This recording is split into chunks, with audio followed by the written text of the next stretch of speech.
সফর এমন একটা প্রশ্ন করে পুরো সফরের বিষয়টাকে একটু হালকা হয়ে যায় যদি সংবাদ মাধ্যমের কর্মীরা যদি দক্ষতার সাথে প্রশ্ন না করতে পারেন।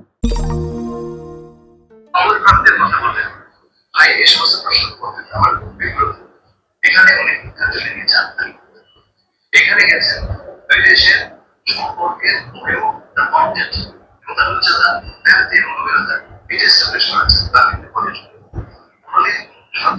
আরেক সরকার প্রধানের সঙ্গে যায় না আমরা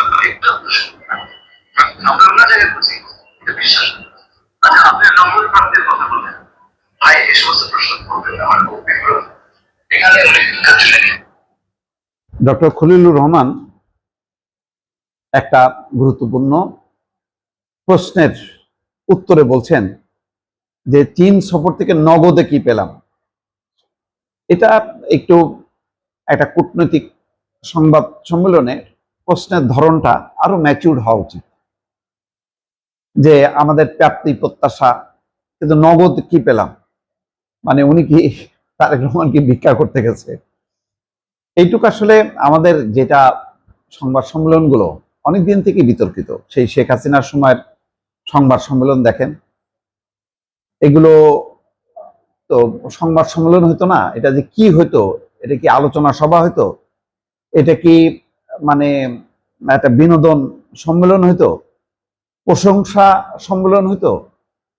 হ্যাঁ, ওই একজন বিশিষ্ট লেখক বলতেন যে প্রশ্ন নয়, প্রশংসা করতে এসেছি অনুষ্ঠান। তো এখন এই প্রশ্ন না করতে করতে আমাদের সংবাদ মাধ্যমগুলোতে পেশাদারিত্বের একটা অভাব আছে সংবাদ কর্মীদের, ফলে তারা ঠিক সঠিক কিভাবে প্রশ্ন করে উত্তরটা আদায় করতে হবে এই জিনিসগুলি জানেন না। এইটা খুবই গুরুত্বপূর্ণ সফর ছিল, এটা রাজনৈতিক সফর ছিল, এটা বাণিজ্যিক বিনিয়োগ সব মিলায় একটা কম্প্রিহেন্সিভ একটা সফর ছিল, খুবই গুরুত্বপূর্ণ। এইরকম গুরুত্বপূর্ণ সফর বিগত বহু বছর বাংলাদেশের কোনো প্রধানমন্ত্রী করেননি। তেমন একটা সফর করেছে, কারণ এই সফরের মধ্য দিয়ে চীনের সাথে আমাদের কি সম্পর্ক হবে ভবিষ্যৎ, এটা কি শুধু লেনদেনের মধ্যেই থাকবে নাকি আরো কিছু হবে? সবকিছু মিলায় বাংলাদেশ এখন একটা শক্তির ভারসাম্যের জায়গায় পৌঁছাতে চাচ্ছে, যেখানে কোনো একক দেশ না, সব দেশের সাথে ভারসাম্যমূলক, কেউ যাতে মানে তুচ্ছ তাচ্ছিল্য করতে পারে না, সীমান্তে পাখির মতন মানুষকে যাতে গুলি করে না মারতে পারে। এখন দেখেন না, পুশিনকে কেন্দ্র করে যেভাবে বিজিবি সোচ্চার হয়েছে গ্রামবাসী, তাতে কিন্তু সীমান্ত হত্যা অনেক অনেক কমে গেছে। এইরকম প্রতিরোধ এবং যুদ্ধাংদেহী মনোভাব যদি বিজিবি থাকে তাহলে কিন্তু ভারতের স্পর্ধা হবে না।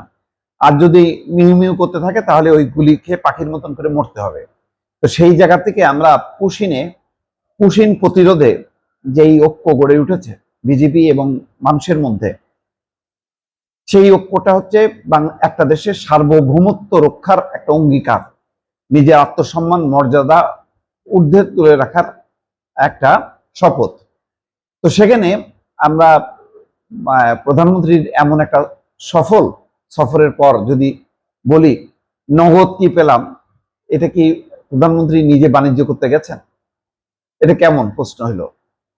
তো ডক্টর খলিলুর রহমানকে নিয়ে বিতর্ক শেষ নেই, কিন্তু এটাও মানতে হবে যে তিনি অত্যন্ত একজন ঝানু কূটনীতিকের মতন কাজ করছেন, তার সেই পরিপক্কতা আছে। সেই কারণে ডক্টর খলিলুর রহমান এই গুরুত্বপূর্ণ সফরগুলোতে প্রধানমন্ত্রীর সফর সঙ্গী হয়েছেন। এখন সংবাদ সম্মেলন আগে যেমন হতো, যে কোনো একটা দেশ সফর করার পরেই একটা মেলা বসতো গণভবনে, মোটামুটি সবাই যে একটা বিশাল একটা অর্জন করে আসছে, সেই অর্জন হোক বা না হোক এটা নিয়ে তুলকালাম একটা কাণ্ড করতো, মানে 1 ঘন্টা 2 ঘন্টা ধরে লাইভ সম্প্রচার হতো এবং সাংবাদিকরা কে কত দলবাজ তার একটা প্রদর্শনী দেখা যেত, এবং পরদিন বিভিন্ন গণমাধ্যম সোশ্যাল মিডিয়াতে এটা নিয়ে ট্রল হতো। তো এখন সেই ধারার পরিবর্তন হয়েছে। প্রধানমন্ত্রী এসে সোজা সংসদে গেছেন, সংসদে আলোচনা হয়েছে, সংসদের সব দল মিলে ধন্যবাদ প্রস্তাব গ্রহণ হয়েছে, সেখানে আলোচনা হয়েছে। আবার কি কি অর্জন, কি কি পেলাম আর কি কি পেলাম না, এই সফরের গুরুত্বটা কি তা নিয়ে পররাষ্ট্রমন্ত্রী ব্রিফ করছে। এটাই হলো একটা স্ট্যান্ডার্ড। আগে তো শেখ হাসিনা নিজের ঢোল নিজেই পিটাতেন প্রতিটা সফরের পর, এবং মানে মৌজ মাস্তির মতন একটা গণভবনে একটা সম্মেলন ডাকতেন।